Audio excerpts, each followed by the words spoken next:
बोलावई उदर भरई सोई धर्म सिखाओ। पेट का भरण पोषण करने के लिए धर्म सिखाएंगे, आपको भक्ति भाव नहीं सिखाएंगे? नहीं, कभी नहीं। कभी नहीं। लिखा पढ़ेगा। ऐसे धरती में कोई बिरले होंगे जो अपने बेटों को भगवान की भक्ति में लगाएंगे।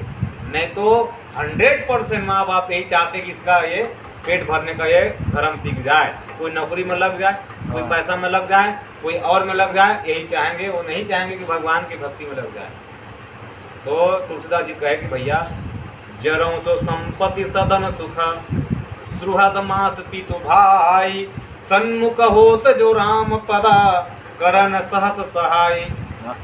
वह सुख संपत्ति माता पिता भाई बंधु जर जाए जो भगवान की भक्ति में सहयोग न करे। एक बार मीराबाई जी भगवान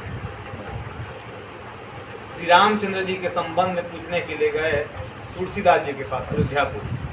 और वहाँ जा करके पूछने लगे, कहे स्वामी जी आप ये तो बताइए जिसको भगवान में प्रेम नहीं उसके साथ क्या करें? तुलसीदास जी उत्तर दिए, जाके प्रिय न राम वैदेही, जिसको सीता राम वैदेही में प्रेम नहीं ताही तजिए कोटि बैरी सम, उसको तो त्याग देना चाहिए। कैसे? कोटि बैरी समान। यद्यपि परम स्नेही, यद्यपि वो परम हित ऐसी क्यों न हो उसका त्याग करने में ही भलाई है। जाके प्रिय न राम वैदेही ताही तजिए कोटि बैरी सम यद्यपि परम स्नेही। तो मीराबाई जी पूछती हैं कि आप कोई प्रमाणित बताइए, लोग को मांगते हैं प्रमाण ना, कौन कौन किसका किसका त्याग किए? तो तजियो पिता प्रहलाद विष्ण बंधु भरत महतारी। सतयुग में कौन किसका त्याग किए? प्रहलाद जी अपने पिताजी का त्याग। हिरण्यकश्यपु का, हिरण्यकश्यपु का भी भगवान को स्वीकार नहीं किया।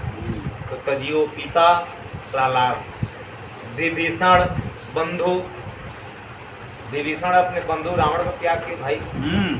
अब भरत महतारी त्रेता युग में भरत जी महाराज महतारी का त्याग। अब गुरु बलि तजियो, बलि गुरु न तजियो, राजा बलि जो है शुक्राचार्य का त्याग किए।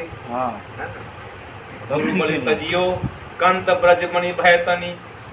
द्वापर युग में सभी गोपिकाएं अपने अपने पतियों का त्याग कर दिए। भय मुदमंगलकारी, जाके प्रिय न राम वैदेही ताहि तजिए कोटि बैरी सम यद्यपि परम समय। नहीं त्याग करोगे तो तुम्हारा वो कल्याण कभी चाहेंगे नहीं। सबसे बड़े तो दुश्मन परिवार वाले होते हैं। कैसे? दादा मरने की स्थिति में है, सबको फोन कर देंगे, ए बिटिया चले आओ दादाजी जाने वाले हैं, सबको बुला लाएंगे। उस स्थिति पर उस जीवात्मा को राम नाम सुनाओ, गीता पाठ सुनाओ, अखंड रामायण सुनाओ, तो हम लोग कुछ नहीं सुनाते। क्या कहते हैं? ये तुम्हारी छोटकी बहू आई है दिल्ली से याद करा रहे हैं, जो जिंदगी भर मरा है, कमाया कमा के खिलाया है, मरने समय उसका कल्याण करना चाहिए, भगवान का नाम सुनाना चाहिए। तो जबरदस्ती हम लोग बताते हैं ये तुम्हारी बहू है, ये तुम्हारी बिटिया है, ये तुम्हारा छोटा लड़का है, वहाँ रहता है वहाँ रहता है।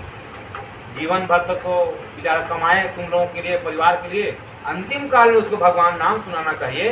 तो ऐसे दुश्मन बन जाते परिवार वाले, भगवान का नाम नहीं सुनाएंगे, आपको वही संसार में फिर लगा देंगे। गीता जी में कृष्णचंद्र जी कहे, अर्जुन यम यम वापी क्षण भावम त्यजंतन्ते कलेवरम तम तमई वैति कौन्तेय सदा तद्भाव भाव। अंतिम काल में जो जीवात्मा जिस चीज को याद करके मरता है, तम तमई वैति कौन्तेय सदा तद्भाव भाव। यदि नाती को देखकर बाबा मरा है तो फिर आएगा घर में,